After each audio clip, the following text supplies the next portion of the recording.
लोकसभा निवडणुकीसाठी देशामध्ये आज 58 जागांसाठी मतदान पार पडणार। 8 राज्य आणि केंद्रशासित प्रदेशांमधील 58 जागांसाठी मतदान। 6व्या टप्प्यामध्ये धर्मेंद्र प्रधान, मनिका गांधी, त्यासोबतच मानसुरी स्वराज, राज बब्बर आणि कन्हैया कुमार हे नेते निवडणुकीच्या रिंगणात। महबूबा मुफ्ती, मनिका गांधींसह अनेक दिग्गजांची प्रतिष्ठा पण्याला।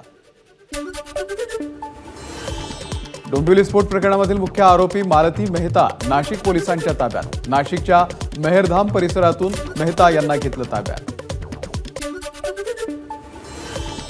डोंबिवली स्फोटामधील दुसरा आरोपी मलय मेहताला देखील अटक, ठाणे गुन्हे शाखेची कारवाई। डोंबिवलीमध्ये झालेल्या घटनेची पुनरावृत्ती होऊ नये यासाठी केमिकल कंपन्या इतरत्र स्थलांतरित करणार, त्यासाठी लागणारा निधी देखील सरकार देणार। मुख्यमंत्री एकनाथ शिंदेंची माहिती। डोंबिवली एमआयडीसीमध्ये या दुर्घटनेचं गांभीर्य लक्षात घेता या कंपन्यांना पर्यायी जागा देणार, देवेंद्र फडणवीसांची प्रतिक्रिया। तर उद्धव ठाकरेंनी या प्रश्नी काहीही केलं नाही, फडणवीसांची टीका। डोंबिवलीमधील घटनास्थळाची केंद्रीय मंत्री रामदास आठवले यांच्याकडून पाहणी। घडलेली घटना दुर्दैवी, आठवलेंची प्रतिक्रिया। डोंबिवलीसारख्या घटनांकडे उद्योग मंत्रालयानं बारकाईने लक्ष देणं गरजेचं, तसंच अनधिकृत बांधकामावरती कारवाई होणं गरजेचं। डोंबिवलीमध्ये पाहणी केल्यानंतर रामदास आठवलेंची प्रतिक्रिया। डोंबिवलीमध्ये केमिकल कंपनीमध्ये झालेल्या स्फोटानंतर रहिवाशांची केमिकल कंपनी हटवण्याची मागणी। आमच्याच जागा घेऊन कंपन्या उभारल्या, त्याच कंपन्या आता आमच्यासाठी जीव घेण्या ठरतायत, स्थानिकांची प्रतिक्रिया। केमिकल कंपनीमध्ये झालेल्या स्फोटानंतर केडीएमसीच्या कर्मचाऱ्यांकडून नुकसान झालेल्या रहिवाशी इमारतींची पाहणी। महानगरपालिका कर्मचाऱ्यांकडून नुकसानीचं सर्वेक्षण। डोंबिवलीमध्ये स्फोटामुळे जवळच असलेल्या GR पाटील कॉलेज आणि शाळेचंही मोठं नुकसान। इमारतीच्या अनेक खिडक्या, लॅब यासह कार्यालयातील साहित्याचं मोठं नुकसान। शासनानं नुकसान भरपाई द्यावी, मुख्याध्यापिका आरजू दुसेजा यांची मागणी। पुणे अपघात प्रकरणामध्ये येरवडा पोलीस ठाण्यामधील 2 कर्मचारी निलंबित। तपासामध्ये दिरंगाई आणि अपघाताची माहिती वेळेत वरिष्ठांना दिली नसल्याचा दोघांवरही ठपका। पुणे अपघात प्रकरणामध्ये विशाल अग्रवालसह 6ही आरोपींना 14 दिवसांची न्यायालयीन कोठडी। आरोपींचा जामिनासाठी अर्ज। नेहमीच नैतिकतेचे कांदे सोडणाऱ्या फडणवीसांमध्ये थोडी तरी नैतिकता असेल तर त्यांनी राजीनामा द्यावा। पुणे अपघात प्रकरणावरून रोहित पवारांची मागणी।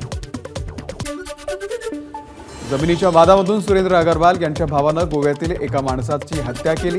शिंदे गटाचे नेते अजय भोसले यांचा दावा। या प्रकरणामध्ये चौकशी करण्याची भोसलेंची पोलीस आयुक्तांकडे मागणी।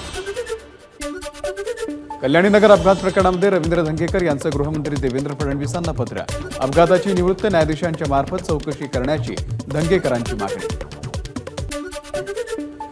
पुण्याच्या मुंडवा पोलीस स्टेशनचे कॉन्स्टेबल पब्स आणि हॉटेल्समध्ये हप्ते गोळा करतात, ट्विट करत धंगेकरांचा आरोप।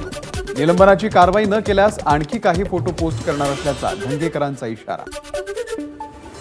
श्रीमंत बापाचा मुलगा असला तरीही कायद्यानुसार कारवाई होणारच, पुणे अपघात प्रकरणावरून पालकमंत्री अजित पवार यांचा इशारा।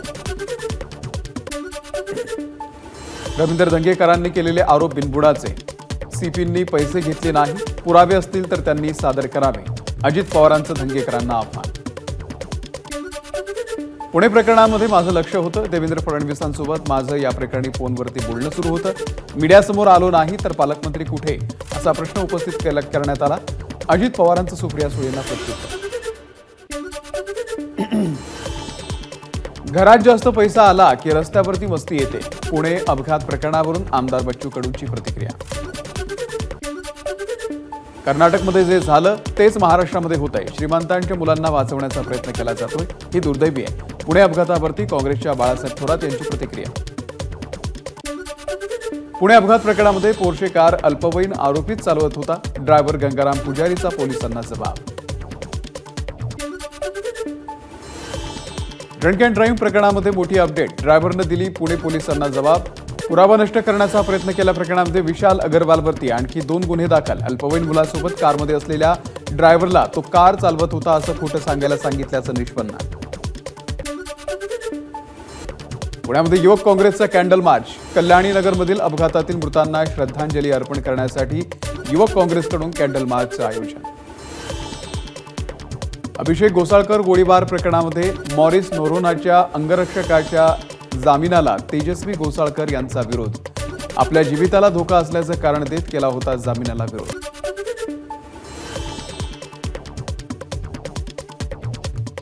उपमुख्यमंत्री देवेंद्र फडणवीस यांच्याकडून नागपूरमधील मान्सूनपूर्व नाले सफाईच्या कामाची पाहणी। मागच्या वर्षीप्रमाणे पुन्हा नागपूरमध्ये पूरस्थिती उद्भवू नये यासाठी महानगरपालिका अधिकाऱ्यांकडून फडणवीसांनी घेतला आढावा। दुष्काळासारख्या गोष्टींवरती राजकारण करणं हे शरद पवारांसारख्या मोठ्या नेत्याला शोभत नाही, फडणवीसांची टीका।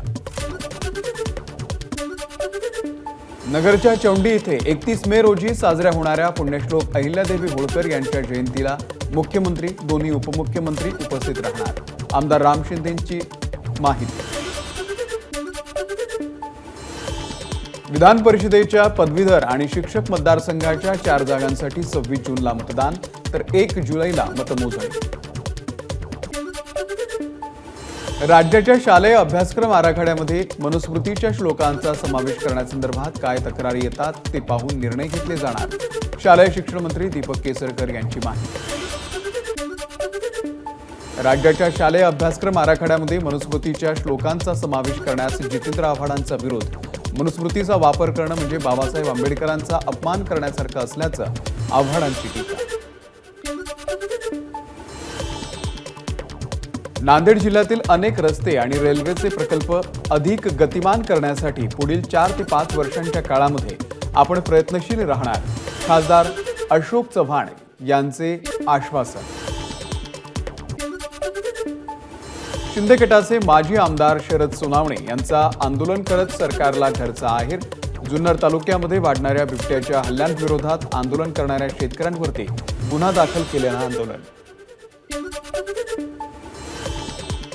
शेकापचे नेते राहुल देशमुख यांना जामीन मंजूर। 2 समाजांमध्ये तेढ निर्माण करत असल्याचा ठपका ठेवत करण्यात आली होती अटक। चिपळूणमधील आपत्ती व्यवस्थापन संदर्भामध्ये प्रशासनाची 27 मे रोजी महत्त्वाची बैठक। चिपळूणसह गुहागरमधील सर्व यंत्रणांच्या अधिकाऱ्यांना बैठकीला उपस्थित राहण्याच्या सूचना। मान्सूनपूर्व परिस्थितीचा आढावा घेण्यासाठी मुख्यमंत्र्यांनी मुंबई महानगरपालिकेमध्ये घेतली बैठक। मुंबईचे पालकमंत्री केसरकर, मंगलप्रभात लोढा यांच्यासह महानगरपालिका आणि पोलीस आयुक्तांची बैठकीला उपस्थिती। बदनामी प्रकरणामध्ये दिल्लीतील साकेत कोर्टानं सामाजिक कार्यकर्त्या मेधा पाटकर यांना ठरवलं दोषी। खादी ग्रामोद्योगचे तत्कालीन अध्यक्ष BK सक्सेना यांनी मेधा पाटकर यांच्यावरती मानहानी प्रकरण दाखल केलं होतं। ईव्हीएम मशीनमध्ये घोटाळा करून काही फेरबदल केल्यास मुख्य निवडणूक आयुक्तांची हत्या करणार। पत्राद्वारे माजी मंत्री सुबोध सावजी यांची धमकी। बुलढाण्यातील डोणगाव पोलिसांमध्ये गुन्हा दाखल। सत्ता आहे म्हणून निवडणूक आयोगाचा वापर करून घेणं चुकीचं। आमदार बच्चू कडू यांचा भाजपसह काँग्रेसवरती निशाणा। 4 जून रोजी लोकसभा निवडणुकीचा निकाल। या दिवशी मुंबई शहर आणि उपनगरामध्ये संपूर्ण दिवस ड्राय डे नसणार। निकाल जाहीर झाल्यानंतर मद्य विक्रीला परवानगी। मुंबई उच्च न्यायालयाचा निर्णय। आपचे नेते राघव चड्ढा आणि अभिनेत्री परिणीती चोप्रा सिद्धिविनायकाच्या चरणी। मंदिर समितीकडून दोघांचंही स्वागत। कोकण पदवीधर मतदारसंघाची जागा काँग्रेसच लढवणार। एबीपी माझाला सूत्रांची माहिती। 28 मे पर्यंत नाव जाहीर होणार। काँग्रेसचे समन्वयक रमेश कीर यांचं नाव आघाडीवरती असल्याची माहिती। बीडच्या परळी शहरामधील मतदानाचा व्हिडिओ व्हायरल। व्हिडिओ पोस्ट करत बजरंग सोनावणे समर्थकांकडून विरोधकांवरती आरोप। फेरमतदान करण्याची केली मागणी। मुंबई विद्यापीठाच्या प्रवेशपूर्व ऑनलाईन नाव नोंदणी प्रक्रियेचं वेळापत्रक जाहीर। पहिल्यांदाच बिगर स्वायत्त महाविद्यालयीन 3 आणि 4 वर्षीय पदवी अभ्यासक्रमामध्ये विद्यार्थ्यांना प्रवेश घेता येणार। मुंबईमध्ये 27 आणि 28 मे रोजी 24 तासांच्या कालावधीमध्ये P उत्तर, R दक्षिण आणि R मध्य विभागामधील काही भागांचा पाणी पुरवठा बंद राहणार।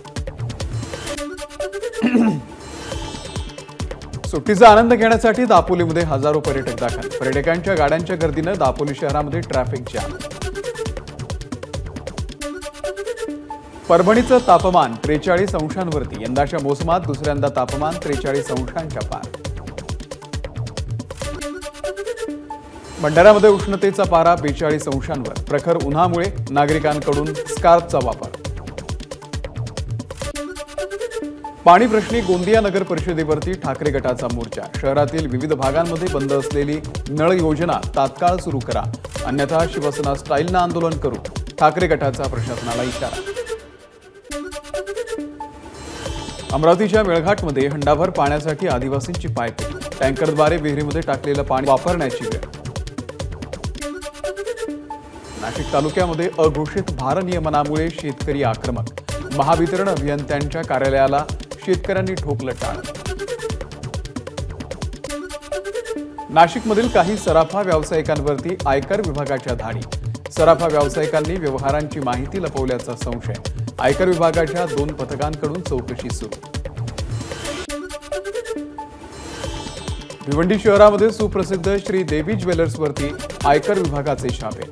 आर्थिक व्यवहारांमधील उलाढालींची चौकशी केली जात असल्याची प्राथमिक माहिती.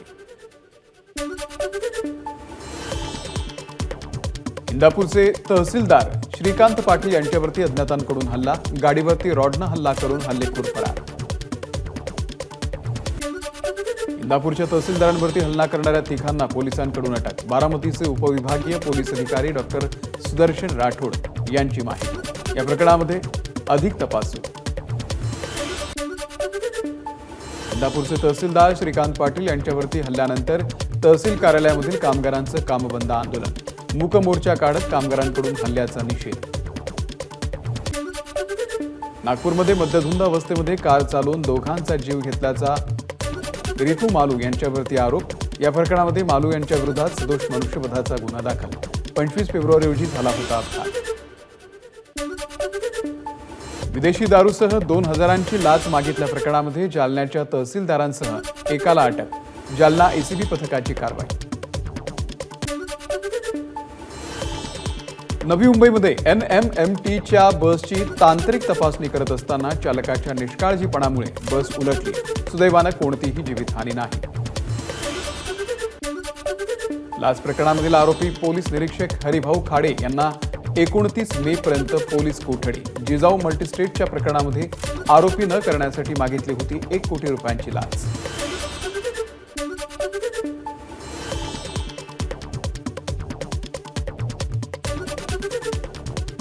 धुळ्यामध्ये दोघांकडून आपल्याच मित्राला लष्कर-ए-तोयबाचे अतिरेकी असल्याचं सांगून फसवण्याचा प्रयत्न.